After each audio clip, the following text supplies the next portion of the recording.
Ya Rabbi bil Mustafa baligh maqasidana waghfir lana ma madha ya wasi'al karami.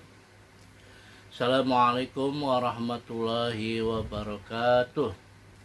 Alhamdulillahirabbil alamin wa bihi nasta'inu wa nastaghfiruh wa na'udzu billahi min syururi anfusina wa sayyiati a'malina may yahdihillahu fala mudhillalah wa may yudlil fala hadiyalah. Asyhadu an la ilaha illallah wahdahu la syarikalah wa asyhadu anna Muhammadan abduhu wa rasuluh. Allahumma shalli ala sayyidina Muhammad wa ala alihi wa sahbihi ajma'in, amma ba'du. Qala Allah ta'ala fil Qur'anil Karim, a'udzu billahi minasy syaithanir rajim. Bismillahirrahmanirrahim. Innama ya'muru masajidallahi man amana billahi wal yawmil akhir wa aqama as-salata wa ata az-zakata wa lam yasha ilallah fa'asa ulaika ayyakunu minal muhtadin. Shadaqallahul azim. Kaum muslimin dan muslimat rahimakumullah. Pada pembukaan tadi saya telah membacakan firman Allah Subhanahu wa taala, yaitu surat At-Taubah ayat 18, yang artinya hanyalah orang-orang yang memakmurkan masjid adalah orang-orang yang beriman kepada Allah Subhanahu wa taala, orang-orang yang beriman kepada hari akhir, orang-orang yang melaksanakan sholat dan menunaikan zakat dan tidak takut kepada siapapun kecuali kepada Allah Subhanahu wa taala. Dan merekalah orang-orang yang diberi petunjuk oleh Allah Subhanahu wa taala. Intinya pada ayat ini menerangkan bahwa kaum muslimin dan muslimat berkewajiban untuk memakmurkan masjid, karena masjid ini adalah tempat peribadahan umat Islam yang wajib kita makmurkan. Dan di sini juga masjid selain tempat beribadah juga dapat dilaksanakan tempat untuk pengajian, baik pengajian anak-anak, remaja, dewasa, orang tua, baik ibu-ibu maupun bapak-bapak.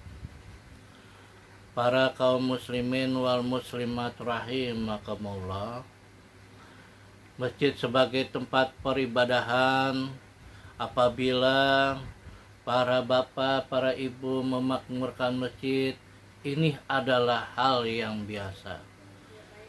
Tapi bagaimana kalau masjid ini dimakmurkan oleh anak-anak? Apalagi sekarang kalau kita melihat masa pandemi ini, bagaimana anak-anak tidak dapat melaksanakan sekolah tatap muka, yang akhirnya mereka seringnya pergi ke masjid. Kalau kita melaksanakan sholat maghrib, melaksanakan sholat Jumat, banyak sekali anak-anak yang mengikuti peribadahan tersebut. Tapi sayangnya, dengan adanya anak-anak melaksanakan sholat ini, mungkin ada pengurus masjid, jemaah yang kurang respek terhadap keberadaan mereka, karena mereka dianggap membuat kebisingan di dalam masjid, di mana mereka dianggap membuat keributan di dalam masjid, karena mereka dianggap bermain-main saja. Padahal mereka adalah generasi muda, generasi penerus yang bisa memakmurkan masjid pada masa yang akan datang. Tapi apa jadinya ketika mereka bersemangat untuk datang ke masjid, kemudian dilarang oleh para jemaah, tentunya ini membuat patah semangat mereka. Dan inilah yang membuat anak-anak menjadi putus asa, tidak mau datang lagi ke masjid. Dulu ketika Rasulullah akan melaksanakan sholat, beliau membawa cucunya yaitu Hasan Husain.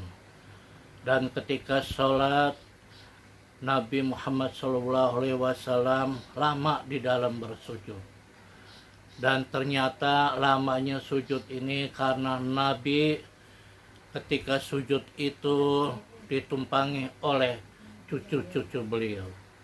Sehingga beliau tidak mau mengganggu daripada cucu-cucunya ini.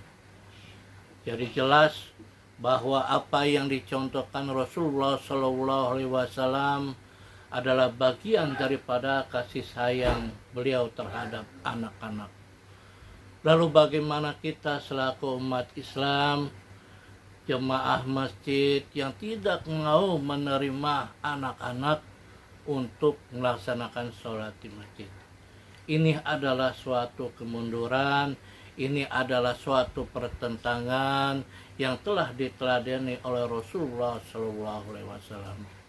Oleh karena itu, mari para jemaah, ibu-ibu, bapak-bapak, kita bimbing anak-anak kita, kita arahkan anak-anak kita agar menjadi generasi penerus, generasi muda yang mencintai masjid, generasi muda yang memakmurkan masjid.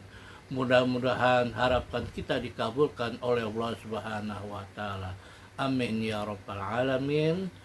Demikian tausiah saya ini yang cukup singkat. Semoga bermanfaat. Wassalamualaikum warahmatullahi wabarakatuh.